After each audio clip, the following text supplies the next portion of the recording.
I've been told that I was born a crack baby. My mother had been shooting heroin. She had my brother when she was 19. She had 2 abortions, and then she had me when she was 21. I don't know my father at all. I know his name, and that's about it. He's in California somewhere. My mother, her name is Monica, and she started smoking weed when she was about 14, and by the age of 19 was addicted to heroin. It feels like the weight of the world's on my shoulders. Sometimes there wasn't like parents there or nothing, and my mom's not there to take care of the kids or anything, or be a mother or something. So I kind of started to be responsible and stuff, helping take care of them, making sure they go to school and making sure that they're in school and making sure that they're not doing anything bad, like drinking or doing drugs. Because that's how my mother and father did. When I lived with my dad, it was really hard because I was going through a lot of emotional and physical and sexual abuse. And we were in and out of homes. Sometimes we were staying at hotels or in our condemned house. We were there for a while. My dad was in and out of jail. He couldn't really take that great of care of us. He had a little baby from another girlfriend he has, and so that was all intertwined with our problems that we had. It was dark. Like, it felt dark, like in the way that it was depressing. I knew why they took me away from my uncles and my dad, because they're child molesters and they've been raping my sisters the whole time I lived with them, and I didn't know it. And they're abusive to my mom, which made it to where my mom wasn't able to be a mom. Kids who are in my situation, and teenagers especially, they have to realize that there is light and there's a purpose.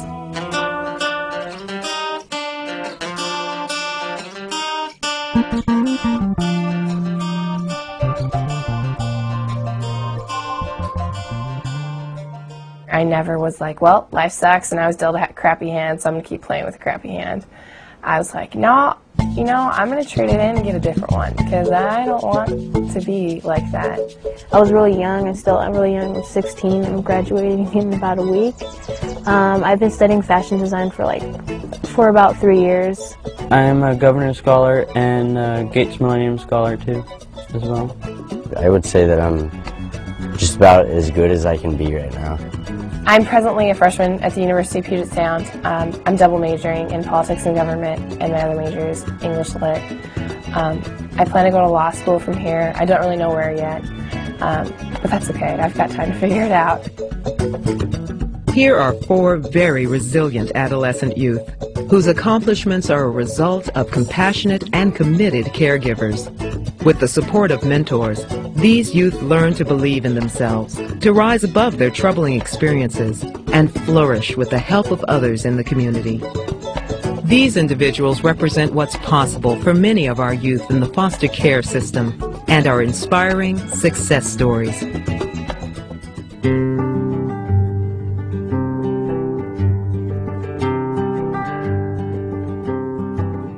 My husband and I, we make the commitment before we take them that we're going to keep them until they're placed if they're adoptive children, if they're placed in an adoptive home, that we will keep them no matter what the problem, that we'll just go through it with them. The family I'm with right now is like always what I wanted. The mother, the friendship between me and her, like we can tell each other anything, and I come to her with all my social problems and emotional and anything that I need help with, she's there for. And my dad's always there for schoolwork and everything that I always wanted. A lot of people's misconception is foster kids are bad kids. It's most of the time, 99% of the time, it's their parents who are having problems, not the kids. The kids are affected by their parents' problems, but they're usually good kids. I have 5 foster kids here, and they're all really good kids. We had a fashion show at my school. It was about an hour long. And we had a handmade portion that we did make outfits and tank tops and skirts and stuff that we had made. I wanted to attend the Fashion Institute of Design and Merchandising in Los Angeles, California. It's a 2-year program.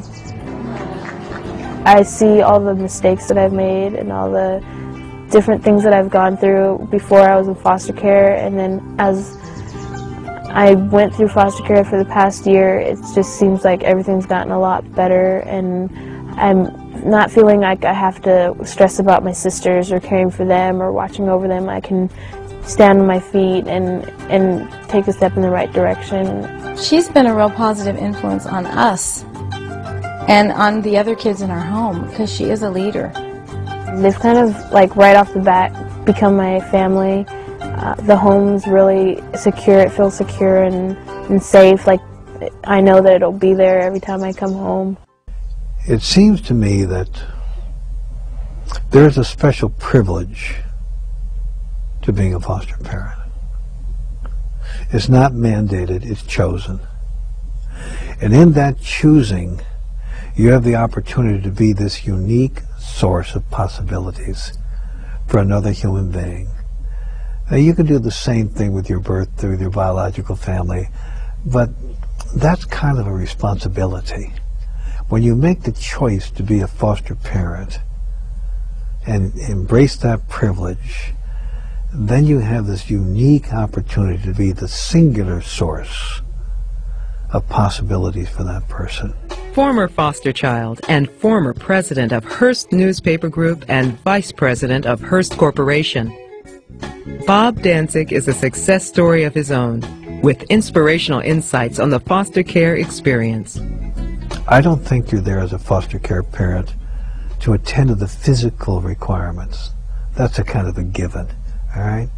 It's like what I call budgeting in business and capital and all that. That's just pasta puzzle. That's just stuff you got to do, all right? It's your noble purpose that you got to keep in mind. Foster care parents, if I were to say one piece of wisdom, keep the noble purpose of what you're doing fresh in your mind. Let that spill over to those that you're privileged to touch. All of the children consider themselves brothers. You know, there's no, in this family, there's no biological, non-biological step, whatever. We're just family, and all of us are brothers, mothers, fathers. You think about a foster care parent. Many times they already have their own children, or they've had a career, they've had all kinds of other things in their life. They don't need another affirmation of their value, but they make this choice to reach out and give heart and home and guidance and, to the degree it's appropriate, love to other people. And that deserves to be acknowledged and celebrated and applauded. When you start to love the people that you're around, then the love becomes unconditional with the people. I mean, I wouldn't trade anything for where I am right now. My foster mom and my dad they've been the greatest to me. We set out to start with goal making, having the children set goals in order to see that they can be successful in something. And it usually starts out a very simple goal. You know, I want to earn $50 for a new stereo. You know, and we set them up so they learn success. And in that learning of success, they move to the next level, the next goal, and the next success. And so, you know, over a period of time with so many successes behind them, it becomes more natural to go towards, you know, to set the goals and to, you know, they can accomplish anything. They didn't pressure me to get good grades. They didn't care if I had a 4.0 or not, but I had a goal just to have a 4.0 for one semester. And then I just kept it. It was easy. I'm the first person to graduate. My grandpa's, grandma's, dad, mom, none of them ever graduated. But just for me to make the change in like my biological family history, that's a big deal to me.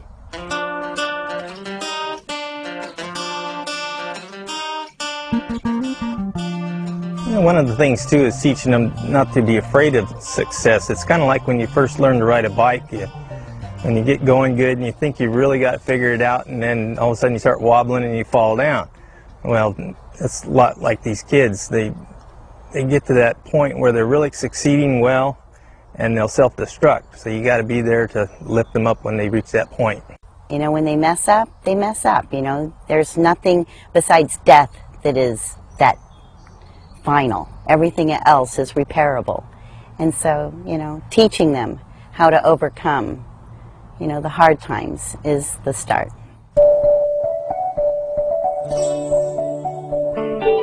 Just as foster youth need the support of concerned caregivers, caregivers need support from the community. Community partners like the Department of Social and Health Services, Children's Administration, have a host of services that help caregivers succeed. In-depth training on many issues faced by caregivers are available in classroom settings, as well as video and online. The knowledge and skills taught in these training opportunities can help equip caregivers as they provide a stable and nurturing home for youth.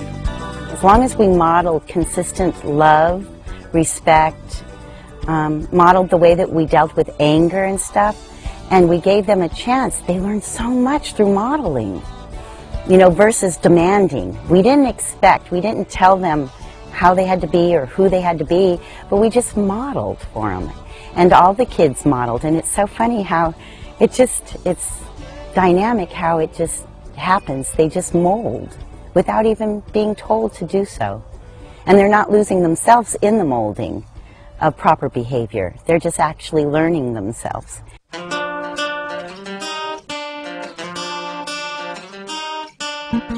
First time he come to stay with me, he was 6 years old. And then he went back home with his mother for a while, and things were definitely far worse than the first time. So the second time, I just kept him, and him and his sister, and then later on I got 4 other children. I think she's done a good job, really good job, or I wouldn't be here. But if my mom did it, it would be a whole different story. But I think of the world of my grandmother. When he first got the governor's scholarship, I was telling everybody, and then when he got the Bill Gates scholarship, I was really happy. I was really so proud of him. Lawrence's grandmother has been pivotal in his success. Placing children with extended family oftentimes minimizes the impact of moving youth to out-of-home care. Kinship care is the preferred method of providing services for youth having to cope with this difficult time. I told him, you can become whatever you want to become, whatever, because he's right for it, because he's so into school, so into computers, and I'm just really proud of him. I think Larry's an amazing person. I think he shows a maturity well beyond his years. He came into our program. Actually, he went and asked, you know, for work. He wanted to start working, and heard that we needed help. And we've had a lot of youth workers, and none like Larry, though. I mean, he's come in and he'll do anything you ask him. He'll actually look for things to do. It's kind of funny. One day we came in the office and he had made a schedule for us, who was here and when they were not here. He was trying to organize us. So he just took over everything and organized it. And he's very organized, very motivated. Larry and I would always chat in our office, and at one point it came up, you know, what he did with the money that he had earned from Head Start. And I think it was mainly, we were talking about, you know, how he was going to go to college and how he was going to get those monies. And he told me that he takes the money that he earns here and spends it on cleaning supplies and food and support for his family and siblings at home. It gives me a tremendous sense of pride to think that I had even a little bit of hand in the way he turned out. I wouldn't take any of the credit, but I was maybe a cog in the wheel that helped him get to where he is, and that gives me tremendous pride in knowing that I helped somebody achieve where he is, and I know he's not done yet. He's going to go a long way.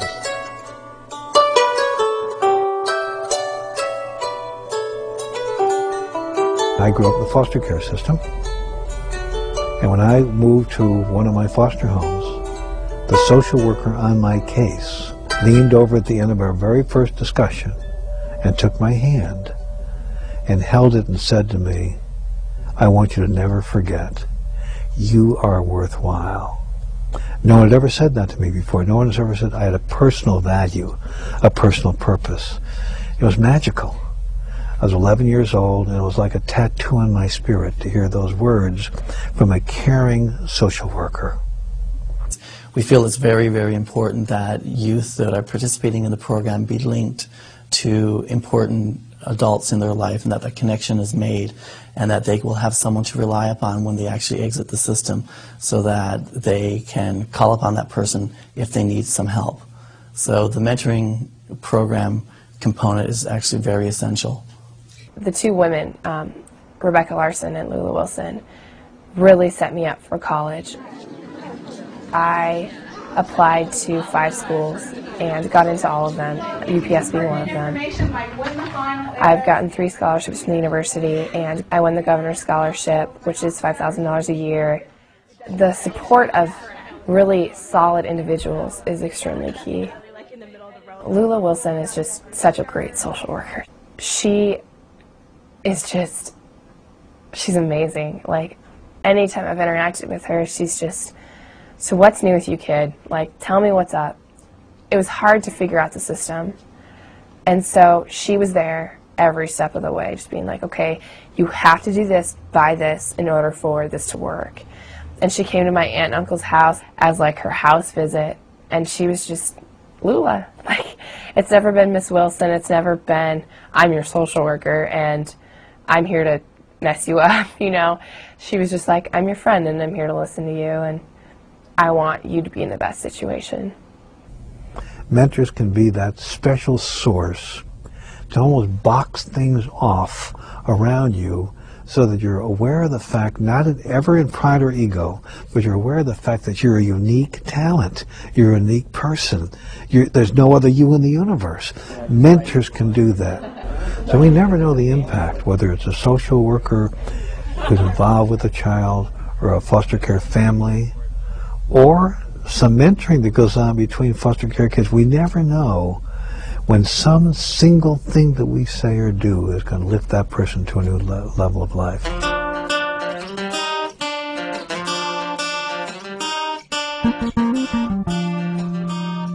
The Independent Living Skills program is set up so that youth aged 15 to 18 can obtain the necessary skills to be self-sufficient when they exit foster care. Some of the common themes that you would see would be opening a bank account, knowing how to fill out an application for an apartment when you leave the system, how to access different utilities such as cable, phone. One thing they helped me do was balance my budget. I went through this little program where you get to learn how to manage your money. Don't forget, come home for dinner. Until I did that, I didn't really realize how much it was going to cost me and how tight I would probably live.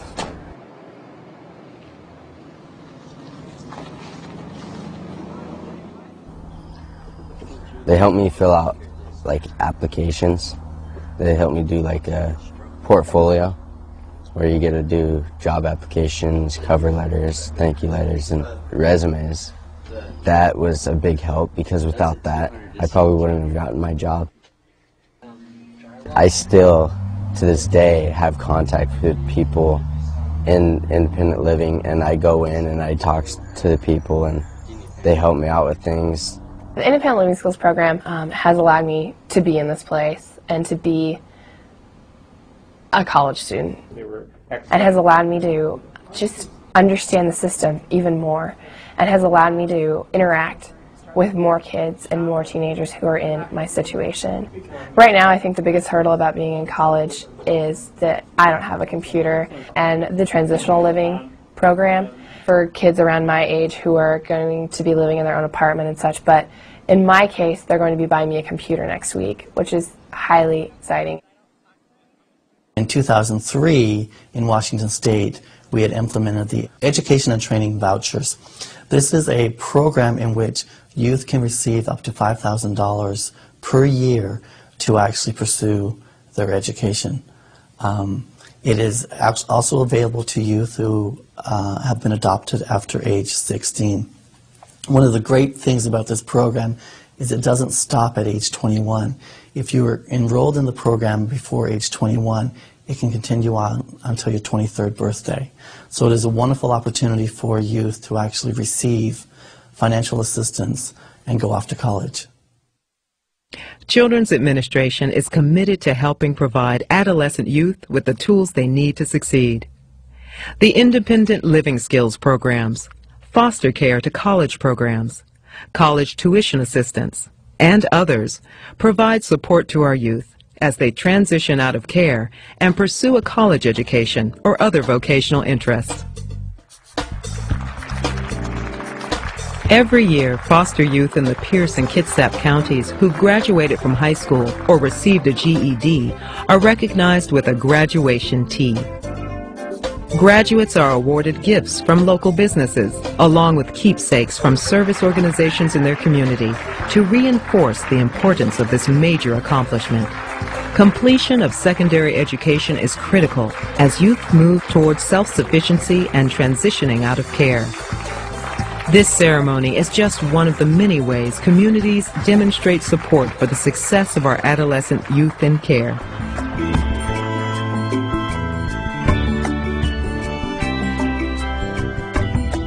I plan on doing some, if not pro bono, just working with the state and working with children who are in my situation, because I think a big part of wanting to succeed is being able to find the resources like I was able to do, because the resources are there, but they're just really hard to get your hands on in a lot of aspects. And so if I can even just be a source of information and mentor to children, I think that that's what I plan to do.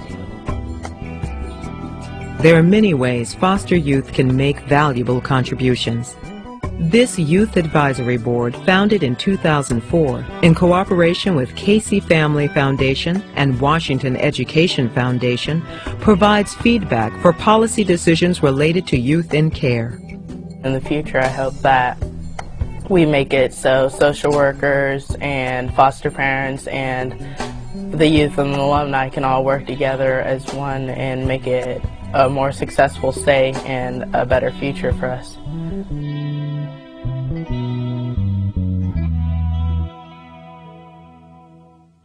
One of the things I try to do in court, and I think kids need as well as the parents for that matter, is consistency and frankness from the get-go.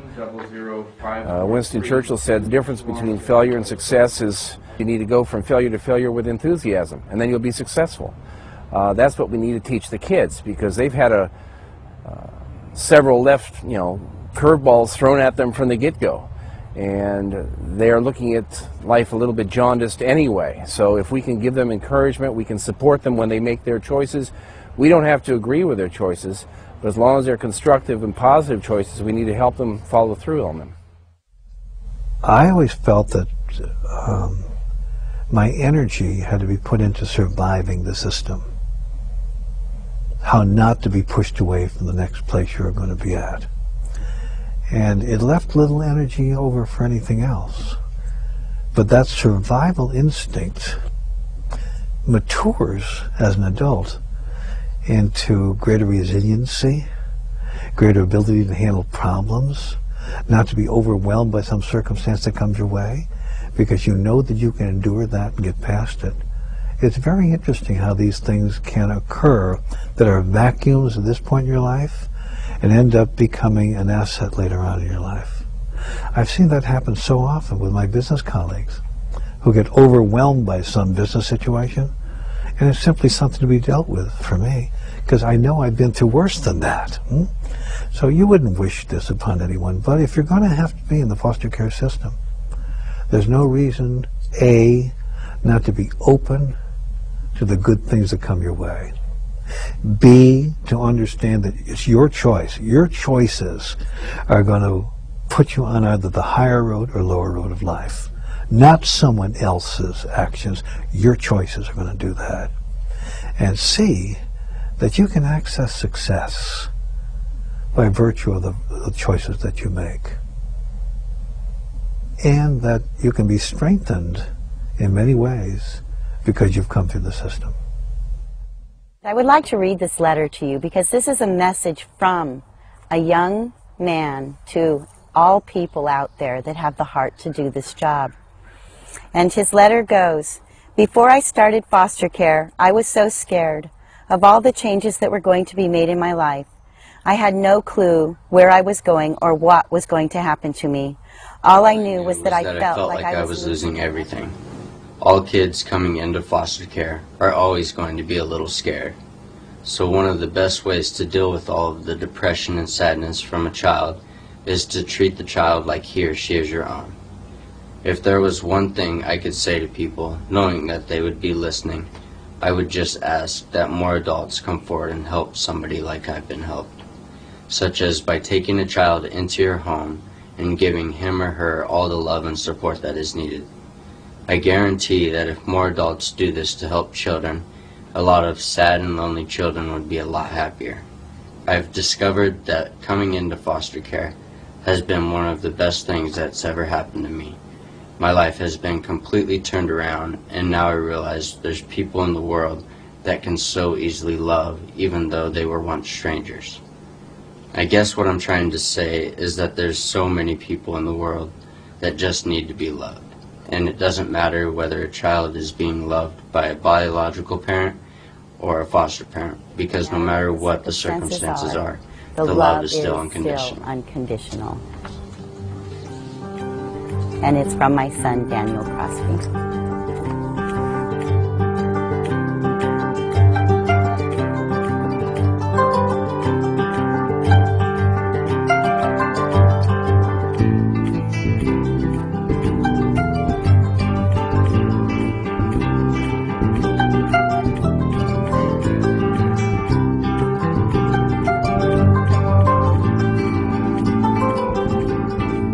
It does take a village to raise a child and create success stories, because no one does it alone.